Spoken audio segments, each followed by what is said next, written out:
Ladies and gentlemen, family and friends, scholars and dignitaries, welcome to another episode. Welcome to my world.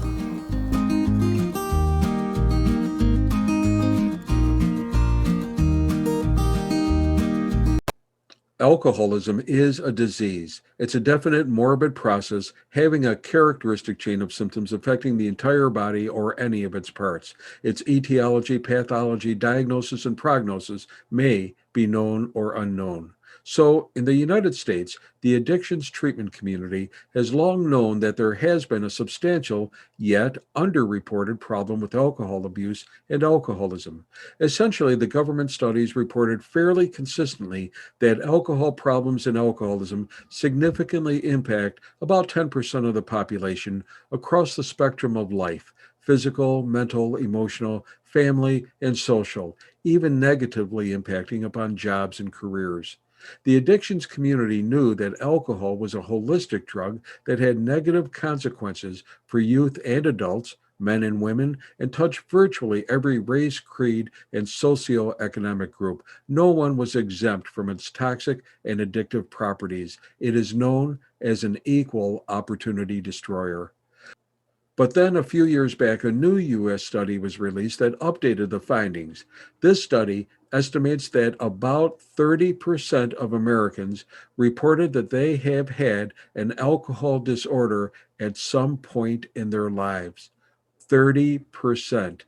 And over half of that group had a diagnosable alcohol abuse disorder, and the rest suffered alcohol dependence, or what we commonly call alcoholism.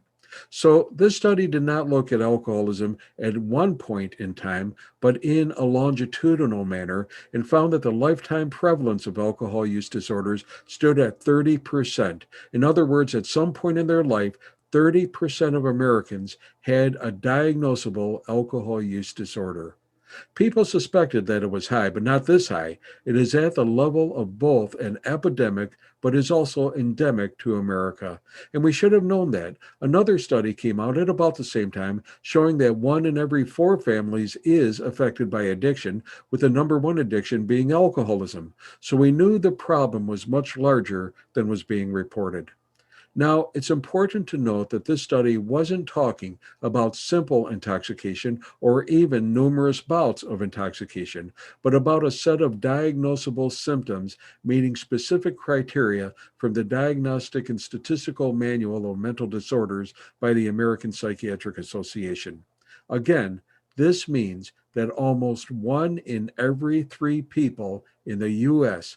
either had or currently have a real problem with drinking, and that's a prevalence rate which is well beyond what anyone thought. Broken down further, the study did find that more men than women, about 42% of men and about 19% of women, self-reported a history of either alcohol abuse or alcoholism during their lives. So men were more than twice as likely as women to report struggling with a drinking problem. But don't be dismissive. Again, 20% of women do have an alcohol problem as well. And people aged 30 to 44 show the highest rate of abuse. But again, because of the nature of this problem and that it can vary widely, one has to be careful in how we interpret this data. Researchers have found alcoholics as young as 9 years old. And commonly, we have late-stage alcoholism where the elderly develop it well into the retirement years. So again, it's a disease that we can find across the board. Now, alcohol dependence or alcoholism is characterized by a loss of consistent control over one's drinking. Features include impaired control, inability to cut down or quit, compulsive drinking, preoccupation with drinking in thought as well as behavior, a building tolerance to alcohol, perhaps blackouts, family or social costs due to drinking, withdrawal symptoms when you stop drinking, and so on.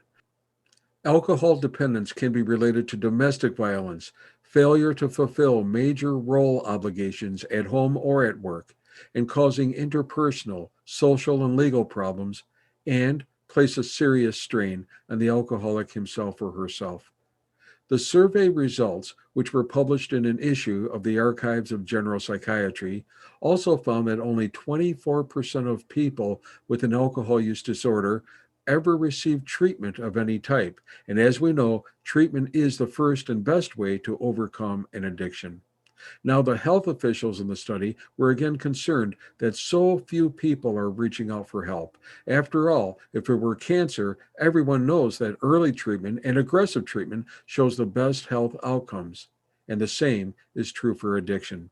So while this new study showed a surprising and shocking extent to alcohol problems, it clearly also showed that not enough people are coming in for treatment. And this is a problem for the health and welfare of these people and their families.